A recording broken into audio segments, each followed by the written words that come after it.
Bonjour à tous, j'espère que vous vous portez bien dans cette période difficile de confinement, vous et vos proches bien entendu. Alors aujourd'hui, je vous présente le kata Teki Shodan, qui est un kata absolument utile dans des périodes difficiles comme maintenant, car on peut travailler ça dans un espace très restreint, il n'y a pas besoin de réellement adapter le kata. Alors, avant de commencer, je vais parler du kata en lui-même. Le kata se fait sur 2 pas. C'est-à-dire qu'on va bien sûr faire plus que 2 pas dans le kata, mais l'espace qu'il occupe est en fait un espace 1 de ce côté-ci, et ensuite on va transférer de l'autre côté. Par exemple, dans cette pièce-ci, j'aurais plutôt tendance à le travailler dans cet axe-là, où j'ai un petit peu plus de longueur, car il faut quand même se donner un minimum de place. Pour les besoins de la vidéo, je le ferai en face. Mais chez vous, donnez-vous un espace longitudinal pour produire le kata.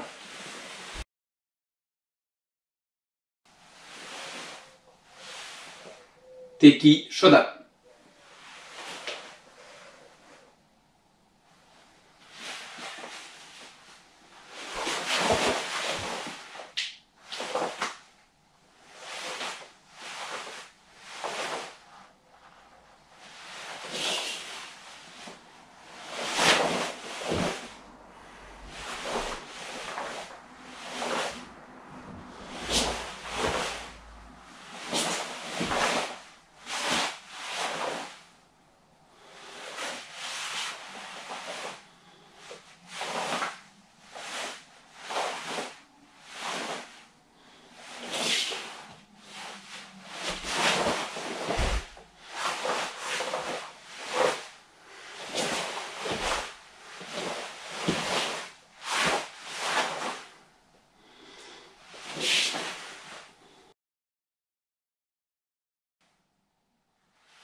Bien que le kata soit très court et ne prenne pas tellement de place, vous pouvez observer dans les images précédentes que travailler avec des postures larges kibanashi dans un espace plus confiné est quand même difficile. Je vais avoir tendance parfois à me retrouver, par exemple si j'essaie de travailler un bon allongement du pied, un petit peu coincé. Mais je peux travailler par séquence. Donc je me place par exemple ici, regardez, déplacer, ne pas mettre le pied trop vers l'avant pour ne pas désaxer. Là, rejoindre l'axe, poser, prendre, j'installe ma posture. Après avoir travaillé et corrigé plusieurs fois mon démarrage, d'accord, je peux travailler la suite. Je vais partir d'un coin plus lointain pour pouvoir avoir assez d'espace pour déposer mon kibanashi. Là, toujours bien rester verrouillé. Au moment où je pose le talon, regardez, positionner, et je peux travailler la suite. Donc, je reprends mon point de travail, là, 1, 2, 3. Il m'est également possible de travailler le kata en découpant les séquences. Donc, je vais travailler ici sur une certaine amplitude, mais je vais reproduire les séquences de chaque côté. Par exemple, je commence là. Quand je vais être plus court au niveau de mon pied pour récupérer l'espace. 1, 2, 3, 4, 5. de l'autre côté, je reproduis ma séquence initiale, mais à l'envers. Et je répète la séquence. Je le fais souplement. Et ensuite, souplement par exemple 4 fois, et ensuite 2 fois avec plus de kiné.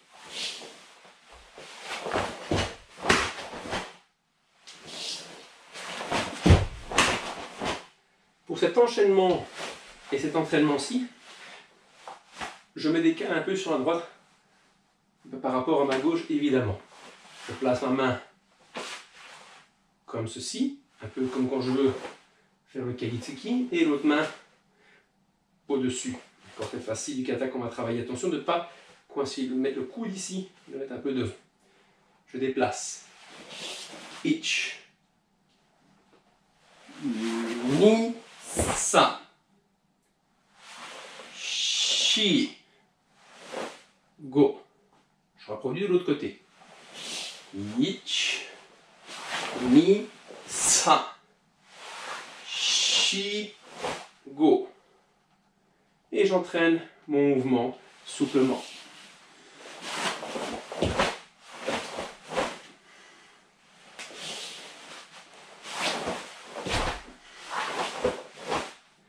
Et ensuite, quand ça va bien, je tâche d'accélérer un petit peu.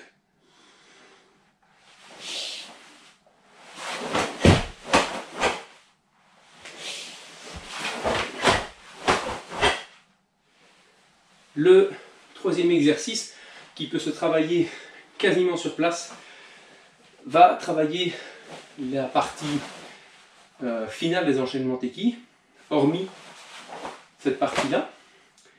Mais il va quand même nous permettre dans une certaine mesure de préparer au travail d'autres kata Teki, les deux suivants.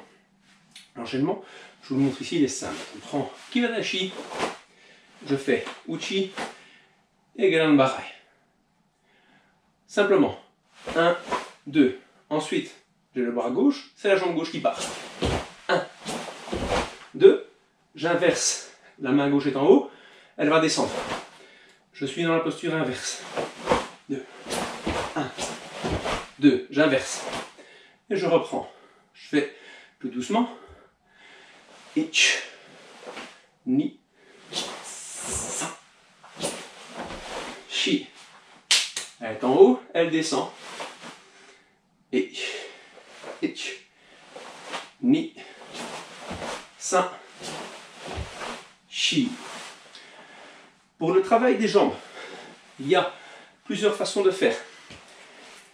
Selon votre souplesse que vous devez évaluer avec vous-même, vous allez pouvoir faire soit ceci, soit ceci. Et ça va dépendre de la liberté de votre bassin. Il faut évaluer cette situation avant de commencer cet exercice. Voyez-vous, pour ne pas se forcer, mais pour pouvoir bien stabiliser là. Ok, si je m'arrête là, je m'arrête là. D'accord. D'ailleurs, ce que je fais là, c'est un exercice qui peut être pratiqué.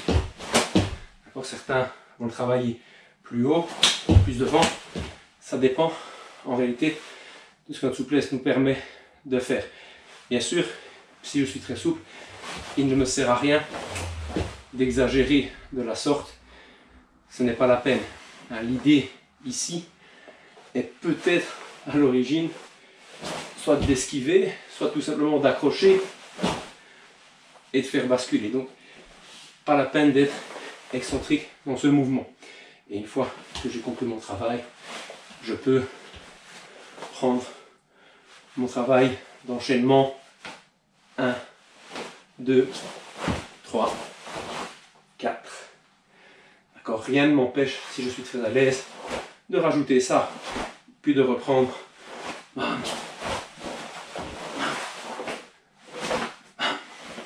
Et comme ça, j'ai enchaîné les 3 exercices finalement. Mais d'abord, se concentrer sur la première façon que j'ai montrée, et puis rajouter cette coordination. Vous pouvez également travailler cet enchaînement en rajoutant un double travail des uchi. Ce n'est pas interdit, donc on commencerait 1, 2, 3. Ok. Puis je reviendrai 1, 2, et je repartirai. Le kata se pratique essentiellement et totalement en kibadashi, hormis la gestion des déplacements. Il m'est donc permis et possible, lorsque je n'ai pas beaucoup d'espace, de travailler mes techniques à partir de la même posture sur place. Hein, je travaillerai comme ceci. Ich, ni, sa, chi, go, lok, sich, ach, kyo, ich, ni, sa, shi, ich, sa, shi, go, sich, ach, jo. Et donc, tout le travail des bras. Lorsque je suis dans la séquence ici, il ne m'est pas interdit de rajouter le travail avec les jambes et vice versa.